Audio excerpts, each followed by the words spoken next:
반갑습니다. 오늘도 새벽 돌베개에 나오신 모든 성도님들을 주님의 이름으로 환영합니다. 주님의 은혜로 우리 모두가 또 좋은 쉼의 날인 또 주말을 맞이하게 되었는데요. 오늘도 여호수아서 말씀 함께 묵상하고 또 이 말씀으로 이 하루 더 잘 또 살아가는 우리 모두가 되었으면 좋겠습니다. 오늘 우리에게 주시는 하나님의 말씀은 여호수아 11장 1절로 7절까지의 말씀입니다.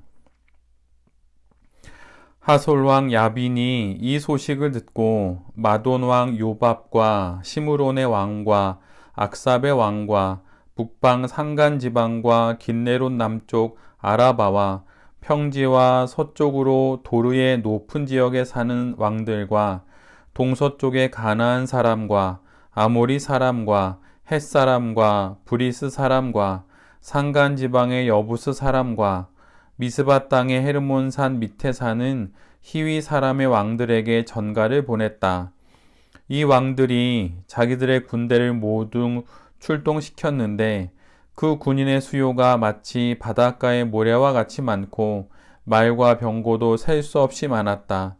이 왕들이 모두 만날 장소를 정하고 이스라엘과 싸우려고 나와서 메론 물가에 함께 진을 쳤다. 그때 주님께서 여호수아에게 말씀하셨다. 그들 앞에서 두려워하지 말아라. 내일 이맘때에 내가 그들을 이스라엘 앞에서 다 죽이겠다. 너는 그들의 말 뒷발의 힘줄을 끊고 그들의 병거를 불태워라. 여호수아는 자기를 따르는 모든 군인과 더불어 갑작스럽게 메론 물가로 들이닥쳐서 그들을 덮쳤다. 아멘. 오늘은 여호수아 11장의 말씀을 갖고 큰 문제를 만나야 큰 결과를 맺게 됩니다. 큰 문제를 만나야 큰 결과를 맺게 됩니다. 라는 제목으로 함께 하나님 말씀을 나누도록 하겠습니다. 여리고와 아이성 그리고 기브온 족속과의 종주권 조약 이런 문제들을 풀어가면서 하나님의 말씀을 따라 여호수아는 가나안을 정복해 갑니다. 그리고 어제 말씀처럼 남부 연합군이라는 아주 큰 문제를 맞닥뜨리게 되지요. 그러나 그 문제 앞에서도 종주권 조약을 준수한다는 그 원칙을 고수하면서 여호수아는 하나님께 이 모든 전쟁에 대한 인도하심을 구하고 감당할 수 없는 그 전쟁에 나섬으로 그 전쟁을 하나님의 은혜 가운데 이기게 됩니다. 이를 통하여서 가나안 남부 지역을 차지하게 되지요. 오늘 본문은 이렇게 치르게 된 그 전쟁이 더욱 확산되는 것을 우리 모두에게 보여줍니다. 여호수아에 의해서 가나안 남부 지역의 연합군이 진멸되었다는 소식을 가나안 북부 지역에 있는 모든 왕들이 듣게 됩니다. 예루살렘의 아도니세덱이 남부연합군의 우두머리가 되었듯이 북부연합군의 중심에 가나안 북부의 맹주인 하솔 지역의 야빈 왕이 서게 됩니다. 그가 이스라엘에게 맞서서 전쟁을 이제 이끌게 되는 것이지요.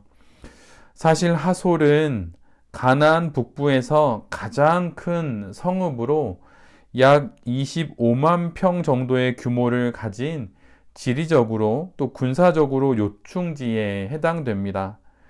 그리고 성의 크기는 여리고 성의 20배에 이릅니다. 하솔 왕 야빈은 북부 지역의 왕들을 모아서 연합군을 이루자고 제안할 뿐만 아니라 다른 지역에 있는 모든 가나안 족속들에게도 사신을 보내서 군사를 모집합니다.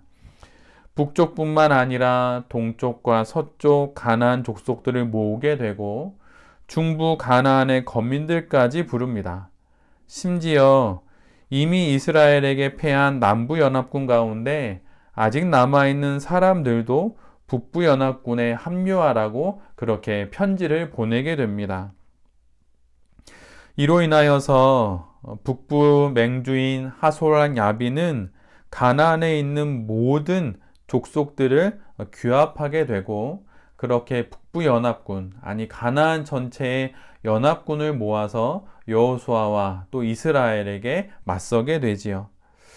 그 숫자가 얼마나 대단했던지 성경은 메론 물가에 진을 친 군사의 수가 해변의 모래와 같고 그들이 갖고 있는 말과 전차도 이루 헤아릴 수 없을 정도로 많았다고 기록합니다.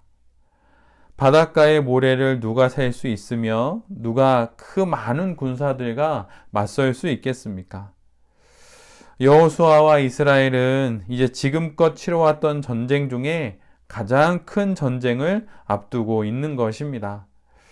어떻게 이 전쟁에 나서야 할까요? 어떻게 이 큰 문제를 풀어가야 하겠습니까? 그런데 바로 그때 하나님께서 여호수아에게 당신의 말씀을 전해 주십니다. 하솔 왕 야빈이 모든 나라들의 편지를 보냈듯이 하나님께서 여호수아에게 하나님의 말씀을 전하십니다. 그것이 6절의 말씀이지요. 그때 주님께서 여호수아에게 말씀하셨다. 그들 앞에서 두려워하지 말아라. 내일 이맘때에 내가 그들을 이스라엘 앞에서 다 죽이겠다. 너는 그들의 말 뒷발의 힘줄을 끊고 그들의 병거를 불태워라. 여호수아가 하나님으로부터 전해받은 편지의 내용이 바로 이것입니다. 하솔 왕 야빈은 그 땅의 모든 세력들을 모아서 전쟁에 나서게 되지만 여호수아는 하나님과 함께 전쟁에 나섭니다. 하나님은 두려워 말라 말씀하시는 그 명령을 첫 번째로 여호수아에게 전해 주십니다. 그리고 또 다른 명령을 주시게 되는데 그것은 적들의 모든 말들의 뒷발의 힘줄을 끊고 그들이 가지고 있는 모든 전차를 불태워 버리라는 것입니다. 이것은 무엇을 의미하는 것일까요? 이는 전쟁은 사람이 생각하는 그런 유리한 조건과 형편에 의해서 좌우되는 것이 아니라 하나님에 대한 전적인 순종과 의지로 인해 그 전쟁은 치룰 수 있고 또 그 전쟁을 이길 수 있음을 하나님께서 말씀해 주시는 것입니다. 그리고 이후로 이스라엘이 치룰 모든 전쟁이 사람의 숫자나 군사력이나 가지고 있는 조건이 아니라 하나님에게 달려 있다는 것을 다시금 상기시키시는 것입니다. 여호수아는 지금껏 그가 치룬 전쟁 중에서 가장 큰 전쟁에 나서야 하고 또한 그 전쟁에서 이겨야 합니다.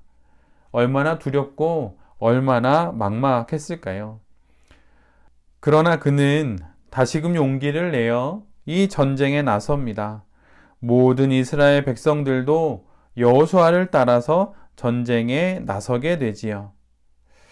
얼마 전에 읽었던 시집에 이런 내용의 문장을 만났습니다. 나뭇가에 피는 모든 꽃은 가지 끝에서 피는 법이다. 모든 것이 끝이구나 하는 그 순간에 바로 그곳에서 꽃이 핀다는 것입니다. 이처럼 인생도 문제를 마주할 때, 여기가 끝인가? 내가 이 고비는 넘길 수 없는 것 아닌가? 라고 하는 그 끝 지점에서 비로소 꽃이 피는 것입니다. 오늘 본문의 전쟁으로 여호수아는 가나안 정복의 위대한 대업을 다 이룹니다. 늘 결과는 문제를 통과할 때 얻게 되는 것입니다. 그리고 큰 결과는 큰 문제를 통과해야 얻을 수 있는 것이지요. 문제 없이 결과는 얻을 수 없습니다. 승리하고 싶은 사람은 반드시 승부를 걸어야 하는 것입니다. 지금 어려운 문제를 만나고 있으시다면 또 막막하고 큰 문제 앞에 지금 놓여 있다면 조금 더 견디시고 또 참으시면서 포기하지 말고 기도하고 여호수아와 같이 그 문제 앞에 나서는 우리 모두가 되어야 할 것입니다. 하나님으로부터 온 그 말씀을 받아 듣게 된 그 여호수아처럼 두려워하지 말고 눈에 보이는 세상의 것들 의지하지 말고 하나님을 의지하면서 우리가 뛰어들어야 하는 그 전장에 뛰어드는 우리 모두가 되어야 할 것입니다. 하나님께서 우리의 연합군이 되어주시고 하나님이 우리에게 승리를 약속해 주셨습니다. 신앙은 그러한 결과는 믿고 과정의 승부를 거는 것입니다. 큰 문제 앞에서 겁먹지 말고 전쟁에 나서십시오. 우리가 맡고 있는 그 문제가 무엇이든 그 문제 앞에 우리가 하나님을 의지하며 나아갈 때에 우리가 거두어드려야 하는 그 열매를 하나님께서 반드시 거두게 하실 것입니다. 살아있는 한 기회는 반드시 있습니다. 이 사실을 기억하면서 큰 문제를 만나야 큰 결과를 맺게 된다는 이 사실을 잘 기억하는 우리 모두가 되기를 바랍니다. 그러기에 문제가 있는 것이 문제가 아니라 믿음이 없는 것이 문제입니다. 막막한 것이 문제가 아니라 영혼의 눈이 어두운 것이 문제인 것이죠. 우리가 너무나도 잘 알고 있는 너는 칼과 창으로 나오지만 나는 여호와 하나님의 이름으로 이 전쟁에 나선다 라고 말했던 다윗의 말처럼 우리 모두도 그렇게 하나님 앞에 하나님을 바라보면서 전쟁에 나서야 하는 것입니다. 오늘 본문을 보면 그 어떤 계산으로도 결코 상대할 수 없을 것 같았던 북부연합군을 여호수아와 이스라엘이 물리칩니다. 하나님의 말씀대로 된 것이지요. 그리고 여호수아는 하나님께서 말씀하신 대로 모든 말의 뒷발의 힘줄을 끊고 모든 병거를 불태웁니다. 승리에 도취하지 않습니다. 여리고의 실수를 기억하고 그렇게 방심하지 않는 것이지요. 임무가 끝날 때까지, 임무를 최종적으로 완수할 때까지 그렇게 집중하는 것입니다. 하나님은 하나님의 일을 하시고 여호수아는 그의 일을 합니다. 문제 앞에서 우리에게 믿음이 있다는 것은 하나님은 하나님의 일을 하실 것을 믿고 나는 내 일을 하는 것입니다. 이것이 바로 믿음이지요. 명령을 받았기에 뒤도 돌아보지 않고 전장에 뛰어들고 모든 것을 하고 명령을 따라 끝까지 마무리하는 것입니다. 여호수아는 하나님께서 모세에게 명하시고 또한 자신이 모세로부터 전달받은 하나님의 모든 명령을 완수합니다. 심지어 오늘 본문을 자세히 보면 처음 가나안 입성에 있어서 가장 큰 위협이 되어서 결국은 가나안 입성을 포기하였던 그러한 아낙 자손도 여호수아와 이스라엘이 무찌르게 됩니다. 사람의 생각으로는 도저히 이룰 수 없는 결과를 여호수아가 거두게 되는 것이지요. 하나님이 도와주실까 도와주시지 않을까, 하나님은 뭐 하시는 걸까 이렇게 궁금해하지 말고 지금 내가 할 수 있는 것을 하십시오. 그 성실과 그 신실이 마침내 하나님의 뜻을 이루어가게 할 것입니다. 한 주를 마무리하고 내일은 교회에 가셔서 참으로 기쁘게 예배하는 주일인데 새벽 돌베개의 모든 성도님들과 또 이 말씀을 전하는 제 자신이 오늘 주신 이 말씀을 기억하면서 기쁨의 마음으로 또 주일에 예배당에 나가 예배하는 그런 우리 모두가 될 수 있기를 간절히 바랍니다. 큰 문제를 만나야 큰 결과를 맺을 수 있습니다. 이 사실을 기억하면서 이 땅의 삶을 힘내어 살아가는 우리 모두가 될 수 있기를 간절히 기도드립니다. 아멘. 기도하겠습니다.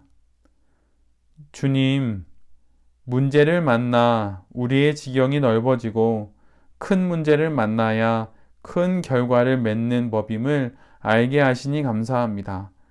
하늘의 것을 구하며 이 땅의 삶을 살아가겠습니다. 가장 높고 가장 큰 하나님의 뜻을 구하며 이 땅의 삶을 잘 살아가게 하여 주시옵소서. 그 삶 가운데 맞이하게 되는 큰 문제는 반드시 하나님 앞에서 큰 결과를 맺을 것을 믿습니다.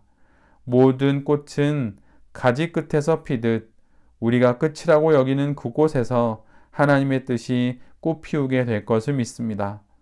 하나님은 하나님의 일을, 우리는 우리의 일을 해야 한다는 그 사실을 기억하면서 할 수 있는 모든 것, 해야 할 모든 것들을 할 수 있는 그 신실함을 우리 모두에게 허락하여 주시옵소서. 이 모든 말씀 예수 그리스도의 이름으로 기도드립니다. 아멘.